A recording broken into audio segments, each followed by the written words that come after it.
Bismillahirrahmanirrahim. Nah, sekarang ada orang yang telah wafat, nggak bisa mengerjakan amalan lagi, tapi apakah dia berpeluang masih mendapatkan baik balasan-balasan pahala, ya transfer pahala kebaikan? Karena kalau sudah di alam barzah, kita nggak bisa kirim makanan, kita nggak bisa misalnya kirim perhiasan, kita nggak bisa kirim kebutuhan dunia, karena dimensinya beda, ruangnya sudah lain, alamnya sudah berbeda. Yang harus kita kirimkan kepada mereka adalah bekal real yang mereka butuhkan. Nah, kata Nabi, ada 3 peluang yang mungkin didapatkan oleh mereka yang telah wafat, ya walaupun mereka telah meninggal dunia dan tidak beramal lagi. Yang pertama tadi telah kita singgung, sedekah jariyah. Ya, sedekatin jariyah, yaitu amal-amal kebaikan yang pahalanya tetap mengalir. Ya, saya ulang, amal-amal kebaikan yang pahalanya tetap mengalir. Jadi, pertama, teman-teman, sedekah ini adalah gambaran dari semua perbuatan-perbuatan baik. Ya, dalam fikih disebut dengan kullu ma'rufin sedekah. Semua perbuatan baik yang mampu dikerjakan itu disebut dengan sedekah. Karena itu zakat dalam Al-Qur'an disebut juga dengan sedekah. Ya, khudz min amwalihim sedekah. Ambil dari zakat yang telah masuk, ya, nisabnya, haulnya, ambil itu ya sebagai bagian dari perbuatan baik. Sedekah yang membuktikan kebenaran iman. Jadi sedekah itu bisa diartikan pembuktian kebenaran, sesuatu yang baik, sesuatu yang jujur dan nilai-nilai kemuliaan. Itu diantara makna sedekah. Karena itu kenapa perbuatan baik disebut dengan sedekah? Ini pertama pembuktian dari keimanannya. Jadi iman itu implementasinya kebaikan-kebaikan. Untuk membuktikan kita beriman, maka diminta oleh Allah kepada kita semua membuktikan lewat amalan baik. Karena itu lisan diminta berkata baik, tangan bekerja baik, kaki melangkah pada yang baik. Itu pembuktian iman. Karena itu orang beriman mustahil berbuat yang tidak baik. Karena itu kata Nabi, la yasikul mu'min, indama yasik fahuwa mu'min. Mustahil orang beriman itu korupsi. Orang beriman itu mencuri. Ketika mencuri ada iman dalam dirinya. Maksudnya Nabi mempertanyakan, imannya kemana sampai bisa mencuri? Imannya kemana sampai bisa berbuat maksiat, kan? Jadi iman itu akan mendorong kita berbuat baik. Karena itu semua perbuatan baik disebut dengan apa? Sedekah. Nah, perbuatan baik yang disebut dengan sedekah ini dibagi 2 bagian. Ya, dibagi 2 bagian. Ada yang disebut dengan sedekah tsabitah. Ya, saya hapus dulu ini. Sedekah tsabitah. Ya, sedekatun, sedekah. Ada yang disebut dengan tsabitah. Ya, tsabitah itu sudah yang tetap berhenti gitu kan? Atau waqifah, berhenti sampai di situ. Ya, berhenti saja sampai di kehidupan dunianya. Maksudnya apa? Saat dia beramal di dunia, saat hidup dituliskan pahalanya. Tapi ketika wafat selesai, waqifah, tsabitah, berhenti sampai di situ saja. Dalam konteks kehidupan dunia saja. Saat dia beramal. Jadi saat dia hidup di dunia, kemudian misalnya dia salat nih. Ya, si A misalnya salat. Kemudian dia ketika menunaikan salat kan dituliskan pahalanya. Ya, ketika ikhlas tunaikan tuliskan pahala. Misal dapat pahala sekian, kan? Nah, ketika dia meninggal dunia, wafat ini, sudah karena nggak bisa salat lagi, nggak ada lagi catatan amal pahala mengalir. Ya, sudah selesai sampai di situ. Selesai, terhisab sampai di situ. Karena selesai, tetap di situ disebut dengan tsabitah atau waqifah, berhenti sampai di situ. Ya. Nah, ada yang menarik nih. Orangnya sudah meninggal, sudah nggak di dunia lagi. Ya, sudah berpindah ke dimensi lain, dia pindah ke barzakh, alam pemisah. Ya, disebut dengan alam kubur. Terpisah dia dengan dunia, tapi belum sampai ke akhirat.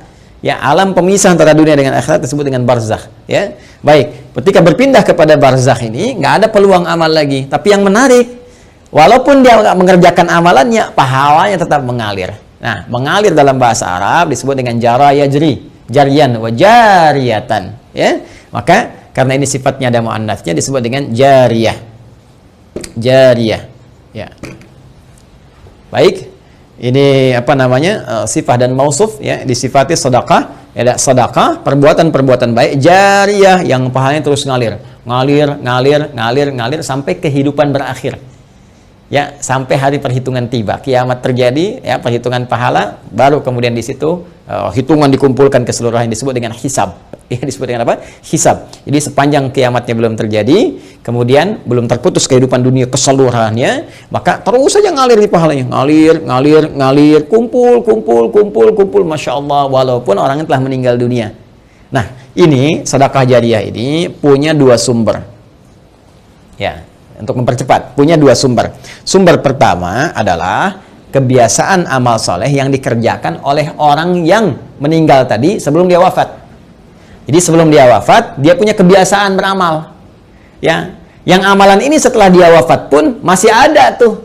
Ya, merambat peluang amalannya sehingga pahalanya terus mengalir kepada yang bersangkutan. Apa di antara contohnya misalnya? Contoh misalnya yang bersangkutan sebelum meninggal dunia pernah misalnya menyumbang untuk kepentingan di masjid. Masya Allah misalnya sedang ada perbaikan masjid, kan? Lalu disumbangkanlah untuk bikin keran wudhu misalnya. Masya Allah, walaupun orang yang meninggal, keran wudhunya masih ada, dipakai orang. Setiap dipakai, mengalir, pahala terus mengalir. Sepanjang itu ada. Karpet masjid misalnya kan disumbangkan, dipakai terus, walaupun orang yang meninggal, tetap pahalanya mengalir. Ngalir. Masya Allah. Pesantren, pembangunan, tadi ada beberapa informasi yang saya sampaikan terkait update, nanti di akhir saya tegaskan kembali, ya. Masya Allah misalnya bikin pesantren untuk ahli Al-Quran, bahkan misalnya ada mushafnya, ya, kan kita buka juga tuh wakaf untuk mushafnya, untuk perangkat hafalan, itu Masya Allah setiap yang menghafal dapat pahalanya. Makanya saya sering katakan, kalau beramal kita masih cerdas, dengan modal sekecil-kecilnya dapat keuntungan sebanyak-banyaknya. Ya, contoh misalnya kita punya uang 50.000 nih, kita bisa punya banyak pilihan untuk beramal saleh. Tapi kalau kita bisa gunakan 50.000 misalnya untuk sedekah jariah, saya punya pos uang misalnya 50.000 nih, saya pengen jadi pahala di hadapan Allah, mana yang akan saya gunakan? Maka Anda bisa melihat dengan bijak, Anda mau pilih mana yang thabit, waqifah, berhenti sampai di situ. Misal Anda berikan makanan, kasih misalnya orang butuh untuk makan supaya energi dia ada, dia makan tuh, dari energi itu dia pakai untuk sholat misalnya, ya, dia akan gunakan untuk sholat seketika, ketika energinya selesai pahala Anda. Ya? Anda gunakan beli mushaf, misal dapat 2, Anda berikan ke penghafal Quran. Masya Allah, penghafal Quran menghafal Quran menggunakan mushaf Anda. Demi Allah saya katakan, penghafal Quran itu nggak ada yang baca sekali. Ya, Alif Lam Mim, Dzalikal kitabu, karena menghafal. La raiba fi, dzalikal kitabu la raiba fi, hudal lil muttaqin, dzalikal kitabu la raiba fi, hudal lil muttaqin. Saya mau tanya pada Anda, berapa kali dia mengulang? Berapa kali dia mengulang-ulang? Dan yang paling dahsyatnya, bukankah bacaan Al-Quran itu dinilai berdasarkan hurufnya, bukan ayatnya, bukan jumlah ayatnya, tapi jumlah hurufnya. Man qara'a harfan min kitabillahi falahu asyru hasanat. Siapa yang membaca satu huruf saja dari kitab Allah, dia mendapatkan setiap hurufnya 10 kebaikan. Dan berapa banyak pengulangan disebutkan oleh penghafal Al-Quran. Jadi dengan modal 50.000 itu berapa banyak pahala dapatkan. Nah, kadar Allah, si A ini misalnya dapat 2 orang nih, si A dengan si B sudah hafal dia dua-duanya, dipakai jadi imam, Masya Allah, ngajarkan lagi, ini merambat lagi, mushafnya masih ada, diwariskan lagi pada orang lain. Allahu Akbar, lahir dari sini misalnya 10 santri, sini 10 santri, ini punya murid lagi, modal cuma 50.000, berapa yang didapatkan? Maka dari itu cerdas-cerdas saat hidup mencari apa yang kira-kira bisa mendapatkan jariah di sini. Ya, tidak harus dengan harta, bisa dengan tenaga. Makanya kalau ada misalnya ya kegiatan di masjid, ikut di situ, kan? Dengan tenaga kita atau dengan sebatas yang kita mampu dan sebagainya, ya. Apa yang bisa kita lakukan? Ini jariah. Nah, ada lagi kondisi orangnya misalnya sudah tidak ada. Ya, ini bisa dikerjakan oleh siapa? Oleh anak misalnya. Ya, anak. Apa yang dilakukan oleh anak? Seperti tadi. Ya, misalnya dia membelikan mushaf, dikirimkan misalnya kepada siapa? Ya, kepada para penghafal Quran. Niatkan itu untuk misalnya diarahkan kepentingan ibundanya. Tadi seperti yang tadi disampaikan. Ya Allah, saya berniat dengan wakaf mushaf ini atas nama ibunda saya. Itu boleh dilakukan. Sah dikerjakan, boleh-boleh saja, silahkan. Ya, Anda punya berapa? 50.000, 100.000, niatkan. Ya Allah, saya mau bantu untuk pesantren, saya niatkan untuk ibu saya. Sah, boleh, kirimkan itu. Ya, kirimkan, sampaikan, boleh, dengan itu semua Anda lakukan. Dan Masya Allah, ketika itu dikerjakan, ada sesuatu yang akan terjadi, sesuatu yang berbeda. Ya, tapi juga ingat, tetap kita jaga dalam koridor amalan, amal solehnya. Nggak usah misalnya ditambahin apapun. Kalau saya sih sarankan, kalau Anda misalnya mau mushaf, sudah cukupkan dengan niat saja.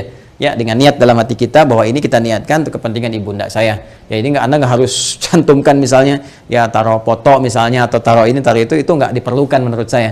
Ya, walaupun mungkin ada pandangan berbeda, kita hormati. Tapi bagi saya pribadi, cukupkanlah seperti itu apa adanya, sehingga dengan orang-orang membaca pun akan tercukupkan bagi pahala apa itu mengalir dengan izin Allah Subhanahu Wa Taala. Ya.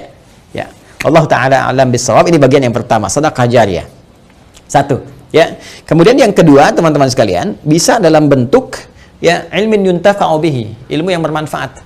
Ya, ini juga bisa dikerjakan dari orang yang hidup, misalnya pernah mengajar, gitu kan? Makanya saya sering katakan mohon izin sekali, anak-anak itu kalau dia dari kecil tuh, orang tua mengajarkan. Ya, ajak misalnya sampingnya sholat, ajarkan. Al-Fatihahnya kalau bisa dari orang tuanya, ayah atau ibundanya. Karena akan dibawa terus sholat. Ya, dibawa sholat. Ketika bisa dari orang tuanya, dipakai terus sholat, itu mengalir. Setiap anak sholat dapat bagian pahala. Ilmu yuntafa'u bihi, ilmu yang bermanfaat. Ya, bukankah orang tua banyak mengajarkan kebaikan? Pakai. Ya, dan yang ketiga, teman-teman sekalian, nah ini waladin salihin yad'u lahu, anak saleh yang banyak mendoakan kedua orang tuanya. Maka kalau tadi misalnya akun Faisal, saudara kita ingin berbuat baik, di antara 3 pilihan ini yang pertama bisa dilakukan, ya kan? Yang kedua bisa dipraktikkan, yang ketiga jadilah Anda pribadi yang saleh. Caranya apa? Perbaiki pribadi kita menjadi saleh. Ya, jadi anak yang saleh, yang disukai oleh Allah Subhanahu wa taala. Mulai rubah tampilan kita, tunaikan salat dengan baik, rajin membaca Al-Qur'an, bekerja dengan baik, yang halal jauhi yang haram-haram. Ketika semua itu dikerjakan, Anda tinggal mengangkat tangan bermohon pada Allah Subhanahu wa taala. Ketika sifat saleh melekat pada seorang anak, maka doanya langsung mustajab. Waladin salihin yad'u lahu. Seorang anak yang saleh yang ketika bermohon kepada Allah, langsung doanya diantarkan jadi cahaya ke kuburan ibundanya atau ayahandanya. Langsung jadi cahaya. Cahaya, cahaya, cahaya.